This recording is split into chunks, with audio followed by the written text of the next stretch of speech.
Welcome to Tidbit Talkin. This is a series that consists of spewing out assorted thoughts which arose from somebody who thinks too much, taking in, and generally loving various entertainment media by the boatload. These tidbits may be mini theories, observations, or simply jokes. Hopefully people will find them entertaining or at least interesting. And who knows, maybe they'll lead to others looking at what amuses them in different ways than before. Also, bear in mind that everything blabbed about in these videos comes from the perspective of somebody who's experienced every main story bit connected with whatever works currently being gone over. So spoilers are a definite. However, other works set in a shared continuity will typically solely be referenced in a way that only makes sense to anybody who's also experienced those ones fully up until their same time occurring points. Sort of a coded nod kind of deal. So, while things will be more fun for viewers who've indulged with an entire universe's works, nobody who has yet to do so will get non-experienced events spoiled. Now, with all of that out of the way, here we go.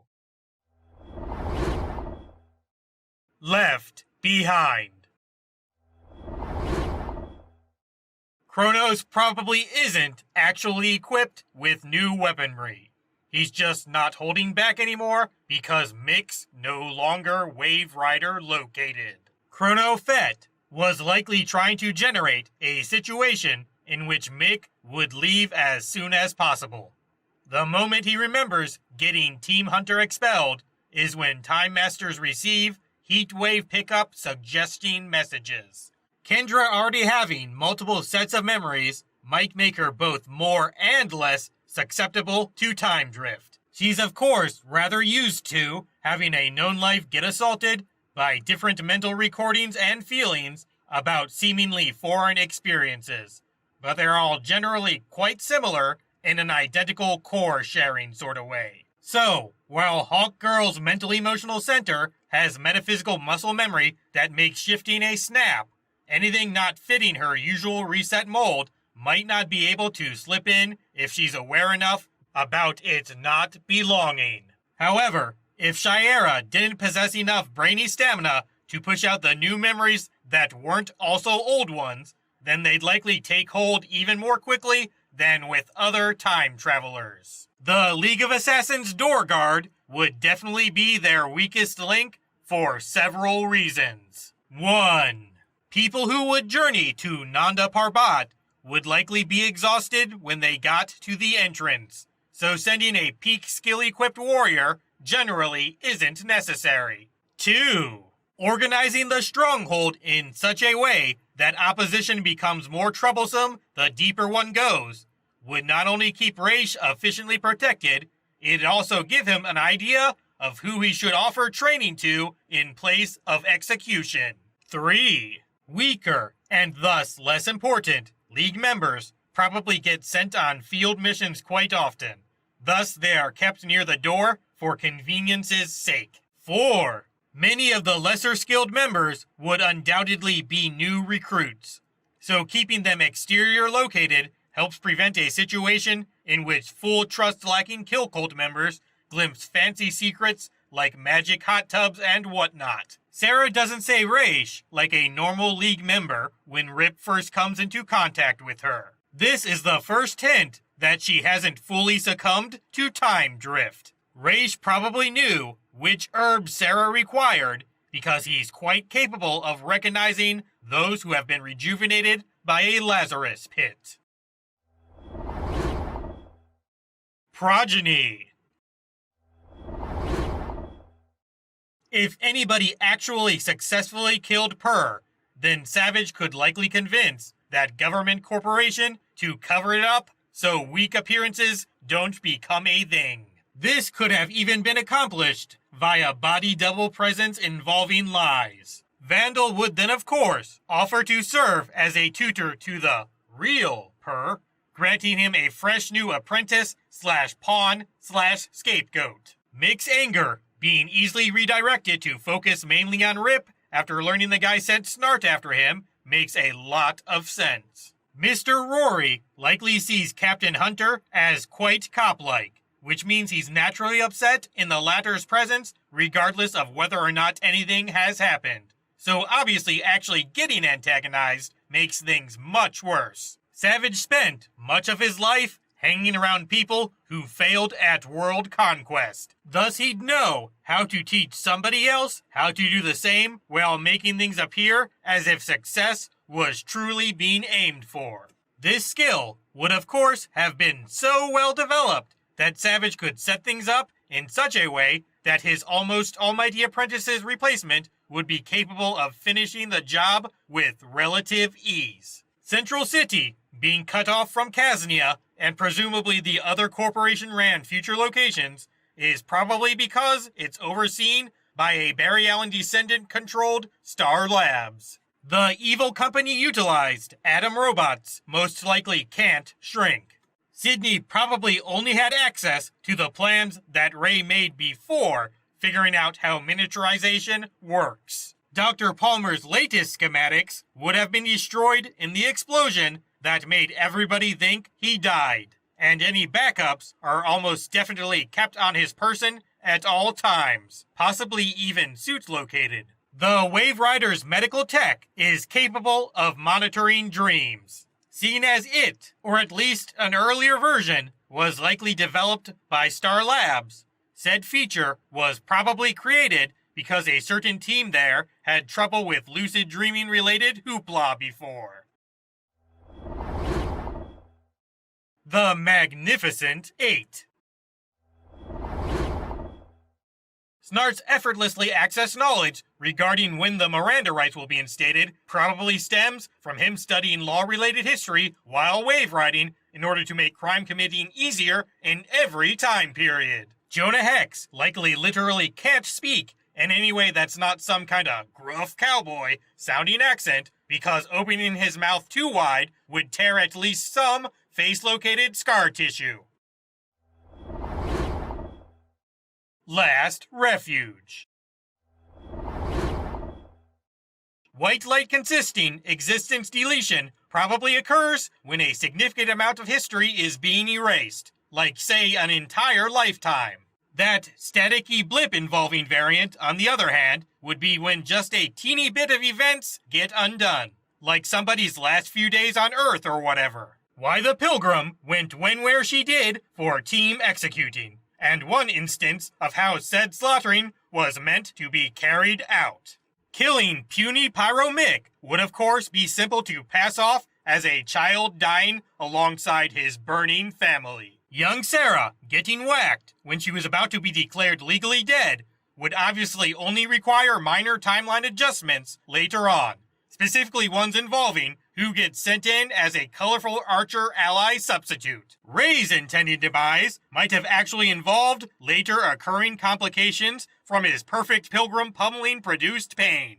If he died later on as a result of underlying and possibly undetectable damage, then he'd likely have enough time left to finish his current atom suit plans, which would subsequently wind up Sydney stolen, thus allowing certain parts of the Time Master's intended future to remain more or less unscathed. Considering Sarah was friends with at least one member of an extremely rich Starling City located family, she could probably easily find some rich kids who needed looked after, hence her earning $5,000 from a babysitting-filled summer. Orphanage Lady might have taken Rip in because she knows he's the son of Booster Gold, a man who's sometimes considered the true guardian of history in DC lore. Heat and cold gun stemming ludicrous temperature changes, plus firestorm blast originating radiation, would likely still wear down the Pilgrim, while every other not lingering effect was frozen.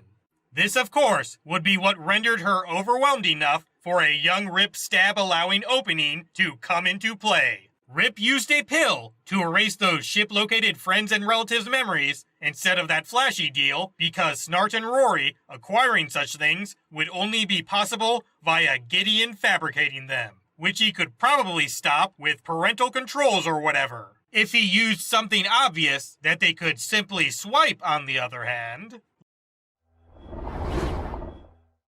Leviathan.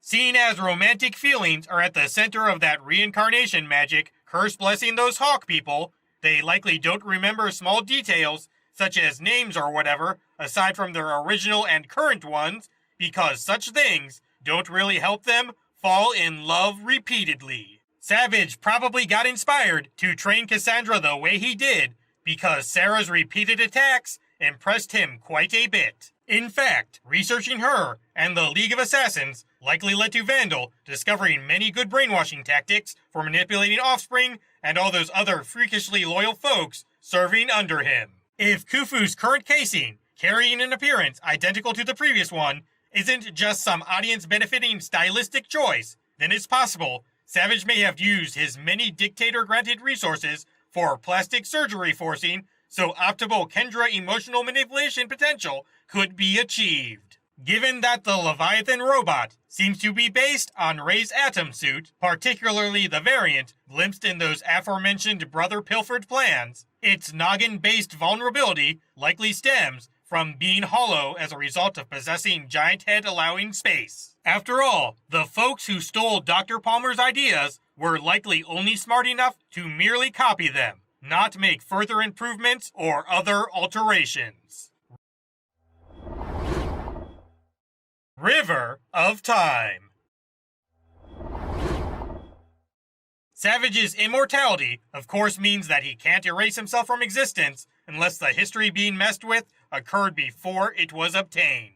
It's also likely that said forever life-granting wizardry allows him to remember deleted timelines because his mystical regeneration includes damage caused by getting undone.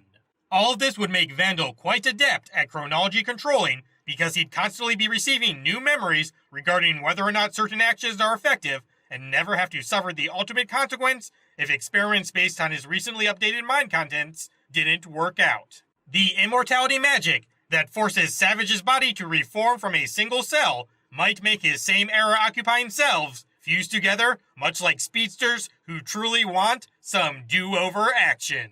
In other words, the sorcery sorta gets confused and just makes them one because screw it. Savage's Dr. Palmer beatdown wouldn't even require utilizing his millennia worth of experience. He could have just made the guy think. Overpowering him shouldn't take much effort. Vandal would be capable of easily catching anybody interfering with his escape off guard because such folks aren't likely to take into account his immortality-granted eat and sleep necessity lack. The ageless Empire Destroyer probably thought up this fatigue-faking fighting form after mulling over his memories of an Egypt-imprisoned Rip Hunter actually suffering from malnutrition and whatever. Rip probably actually deeply cared about that nudie novelty pen because such small trinkets are all he can take as time trip souvenirs without greatly harming history.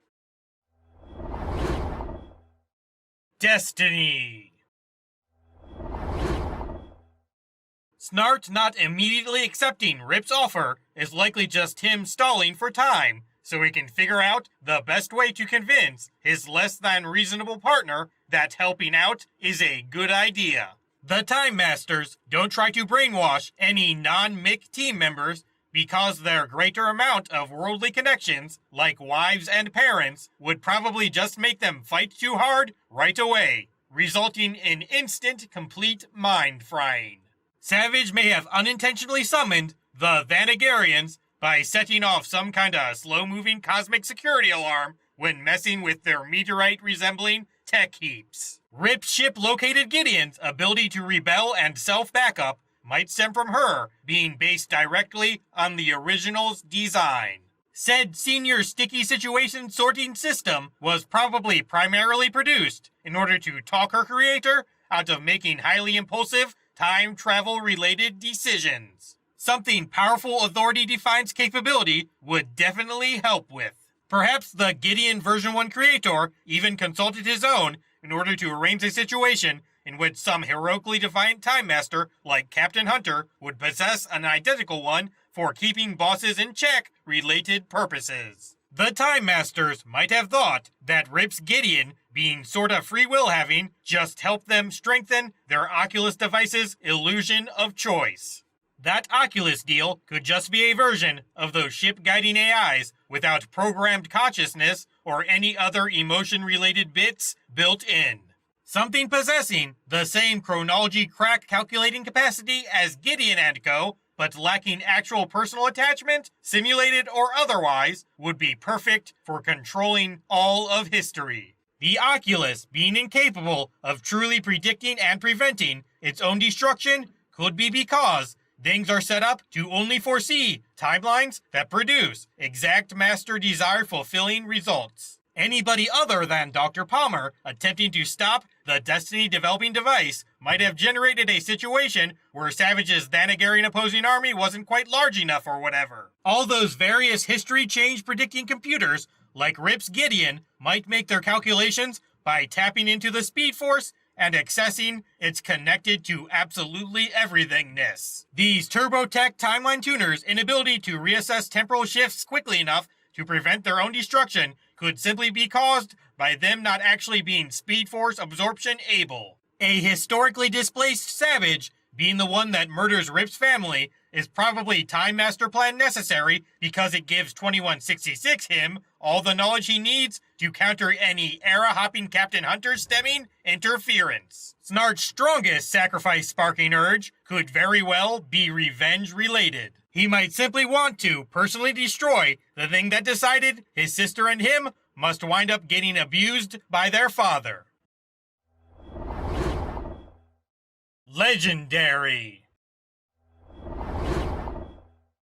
Sergeant Rock's helmet may have moved to a suspicious place because another future Rip who found it too late while cleaning time-traveled and set things up so his earlier counterpart could get things done right. Savage may have developed his crazy super timeline reincarnation plan by messing with the Oculus in order to figure out a particularly special way of abusing his immortality powers. Simultaneous Savage slaughtering likely didn't work out so literally. That latest iteration, whom Hawk Girl and Man offed, is probably the only one truly done for. The earlier occurring versions' temporary lack of immortality simply left him unable to remember things clearly once a delayed regeneration occurred following magic meteorite stemming radiation dissipation. Full power being necessary for death recollection would make sense, seeing as the moments taking place right before normally permanent sleepy time involve much less working processes than usual. So only constant healing or something could potentially provide enough juice for more complex functions like surroundings memorization and whatnot. As for why they'd go after all three Savages in the first place, Rip's just that pissed off. That third Thanagarian meteorite's inability to shrink might not be radiation related. Rather, those quirky bird aliens could have developed new defensive measures to counter how the two earlier ones met their ends. Apparently, both Kendra and Carter must die in order for reincarnation to take place. Seeing as Kendra spent so much time away from natural history due to era hopping and thus couldn't get life force absorbed by Savage, the reincarnation magic likely assumed she died of old age after enough time had passed, say 70 years or so after 2016. After that natural lifespan mimicking period had passed, Carter would have been reborn alongside a new Kendra, hence why Torvis was the earliest one Savage could kidnap. Unsorted General Season Thoughts.